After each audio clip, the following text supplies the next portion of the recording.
Tennis icon Jimmy Connors has backed Novak Djokovic's withdrawal from the Canadian Open and revealed what he feels the Serb must do before the US Open.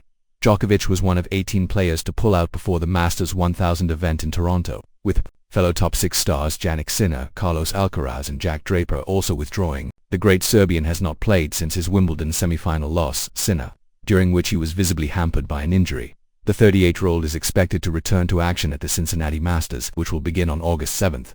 Djokovic will then try again to become the oldest Grand Slam singles champion in history at the US Open as he chases a record-extending 25th major. During an episode of his Advantage Connors podcast with his son Brett, Connors was asked if the high number of withdrawals on Canada were a result of players protecting their bodies. Yeah, especially if you look at a guy like Djokovic. No, he's got to monitor his time and the effort that he puts in because he is the older player on the circuit now, said the 8-time Grand Slam champion. And if he wants to bring his game up and rise to the top when it supposedly is the most meaningful, which would be the US Open, he's got to monitor what's best, but also be able to play some matches to going into the tournament, so you don't just go in flat. But a lot of the other guys go into the 12-day events. That is a lot of tennis.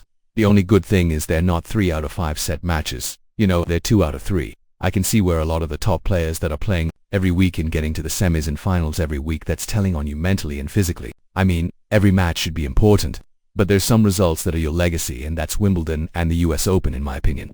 The former world number 1 also shed light on his approach to scheduling between Wimbledon and the US Open during his own career. I mean, after Wimbledon I would take a week off. I'd have to go home and get my clothes clean and get ready to play, Connors recalled.